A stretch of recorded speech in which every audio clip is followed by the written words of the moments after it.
Habituales a esta hora el contacto en directo con Portugal. Luis Gómez, noticias que vienen en materia política desde el viejo continente. Muchas gracias, Yasmani. Muy buenas tardes para ti y para todo nuestro auditorio de la Radio Mambí. Vamos a empezar por un tema bastante importante, que un estudio de instituciones importantes revela que en los 27 Estados miembros de la Unión Europea demuestra que hay una alienación creciente entre los jóvenes no blancos y de los ciudadanos de Europa Central y del Este para un cambio peligroso en la Unión Europea. En un año de 2024, marcado por guerras y por elecciones también importantes en varios países, pero sobre todo las elecciones para el Parlamento Europeo que se ha realizado el pasado mes de junio, importante refletir que la mayoría de los ciudadanos de los 27 estados que componen la Unión Europea continúan a confiar en mantenerse conectado y a sentirse optimista relativamente al futuro de la Unión Europea. Pero, hay siempre un pero, el bloque comunitario está desarrollándose en una dirección peligrosa, una dirección en que es la consecuencia de la ausencia de una política migratoria en la Unión Europea. En este report elaborado por el think tank paneuropeo European Council on Foreign Relations y por la Fundación Pro-Europea de la Europa Cultural, se demuestra que hay algún optimismo de los más jóvenes relativamente a la Unión Europea, pero hay cuestiones importantes por resolver. Sobre todo aquellas etnias que no son europeas nativas, digamos así, sobre todo los árabes, se sienten discriminados desde el ataque de Hamas contra Israel en el pasado octubre de 2023, y ya casi estamos celebrando un año desde el inicio de esa guerra, y que desarrolló la guerra en la Franja de Gaza y la pérdida del entusiasmo europeísta en la Europa Central y del Este. Esta pérdida de entusiasmo europeísta en la Europa Central y del Este tiene factores importantes que además se revelaron en las últimas elecciones de junio para el Parlamento Europeo, donde la tasa de votantes, o sea, el porcentaje de votantes no ultrapasó los 40% en los países de Europa Central y Europa del Este, que demuestra que hay aquí un divorcio, una separación, una falta de entusiasmo, mismo siendo europeístas, pero una falta de entusiasmo en participar en los momentos importantes de la Unión Europea, que es las elecciones para la composición del Parlamento Europeo. Sobre todo también revela otra cuestión importante, revela que los jóvenes hasta 34 años son aquellos que tienen votado, sobre todo en los países, en los partidos de extrema derecha. Y hay que refletir mucho sobre esta situación, esta circunstancia, que quiere decir que son personas, digamos que inicio de vida, y sobre todo aquí puede funcionar un voto de protesto, un protesto contra el status quo, contra la situación, contra los problemas que tienen de desempleo, los problemas de migración, los problemas de falta de competitividad económica de sus países, la falta de política de vivienda, la depresión económica, como por ejemplo está ocurriendo en este momento en países como Alemania, sobre todo Francia y otros países. Entonces, las personas más jóvenes tienen efectivamente problemas en poder acreditar, en poder apoyar a aquellos que son los partidos que tradicionalmente tienen gobernados sus países, como el PP en España, como el PSOE en España también, como el Partido Republicano, que era un partido a 20 años de poder en Francia y ahora no ultrapasa los 20%, fue prácticamente absorbido por el partido de Marine Le Pen de la extrema derecha francesa, y sobre todo aquellos que, como por ejemplo en Alemania, la subida increíble de la extrema derecha en los electores más jóvenes y que tuvo ahora resultados absolutamente sorprendentes en las elecciones para cada uno de los estados alemanes. En Polonia, donde la Confederación de Extrema Derecha ha vencido el electorado más joven. En Portugal, inclusivamente, donde de los partidos liberales que son como derecha y los partidos que llega a extrema derecha tiene efectivamente captado el voto de los más jóvenes que quieren cambios. Eso significa que quieren cambios. Y esta viraje a la izquierda de las últimas 2 décadas en Europa tiene demostrado efectivamente junto de los jóvenes, y los datos de las encuestas así lo demuestran, un cierto descrédito sobre la política, sobre la situación de cada uno de los países, sobre todo sobre su futuro. Y aquí todo esto juega en torno de una ausencia de políticas migratorias. Porque los estados están siendo, en Europa también como en los Estados Unidos se está discutiendo ahora para las elecciones presidenciales de noviembre, la ausencia de política migratoria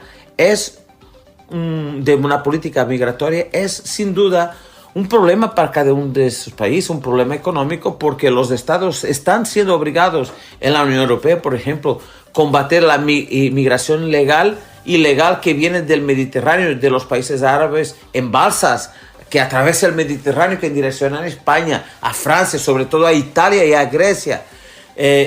donde la Unión Europea tiene gasto 1.000 millones de euros para poder combater esa migración ilegal. Como en los Estados Unidos, todos nosotros conocemos la situación en la frontera sobre todo con el México, y la ausencia de políticas migratorias claras, firmes, que puedan recibir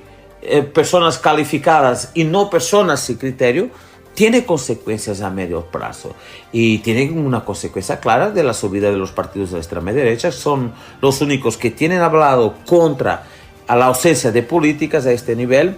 y sobre todo tienen y por eso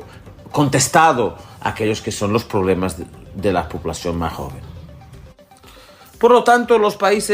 muchos países, mejor diciendo, tienen optado por hablar de políticas más de izquierda, de carácter de políticas sociales, sin ir directamente, como se acostumbra decir, Yasmani, sin ir directamente al grano,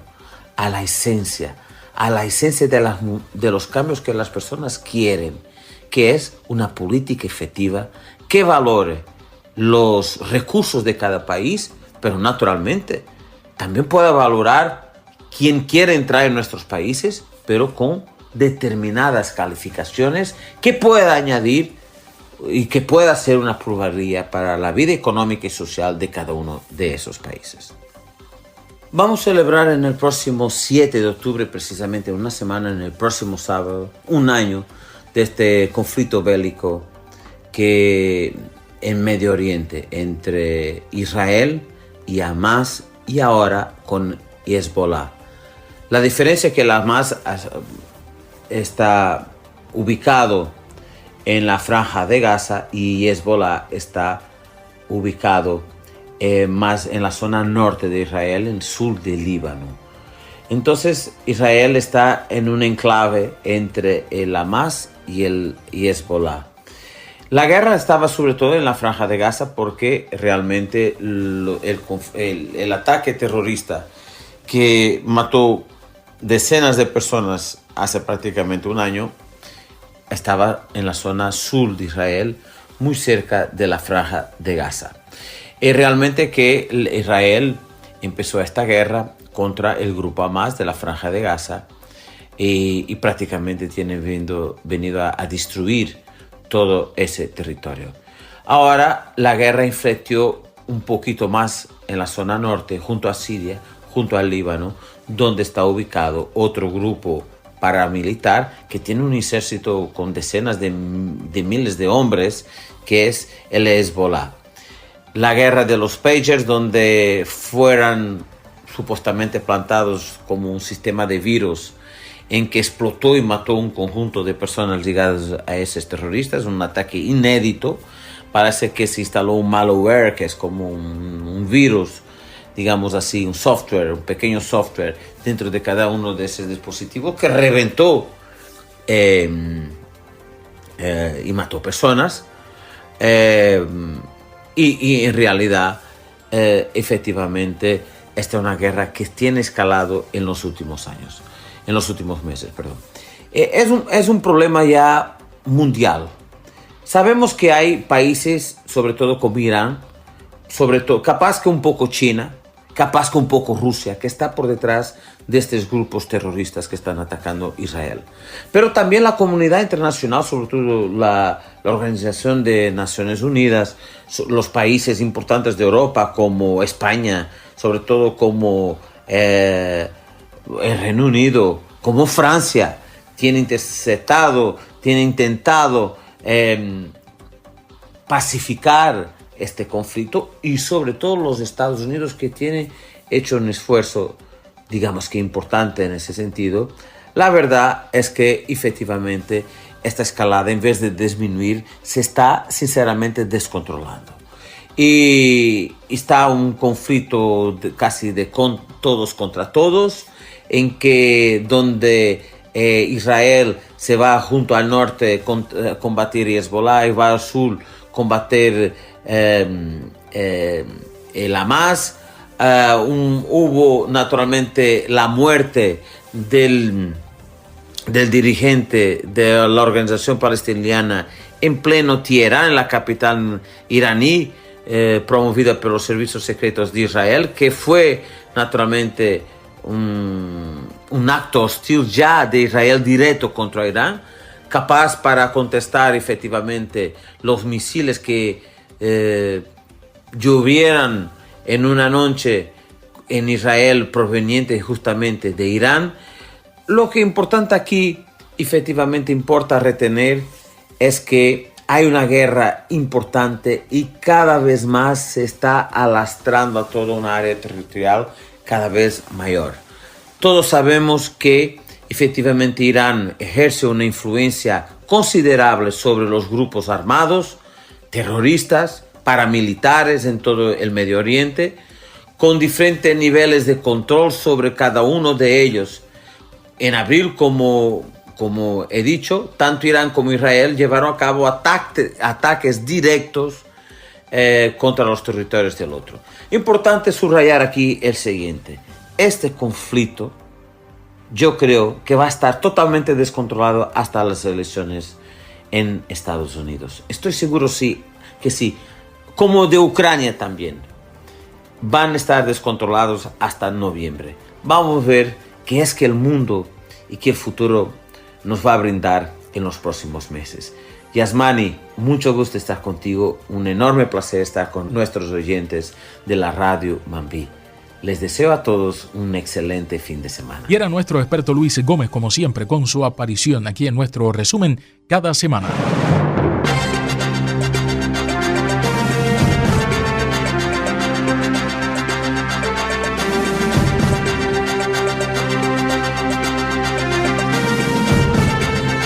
Concluimos el grande del sábado. Con gusto trabajamos Luandi Sardiña, Gustavo Orellana, Rodrigo Durán, José Luis Nápoles y Yasmani Salgado. Tengan excelente fin de semana.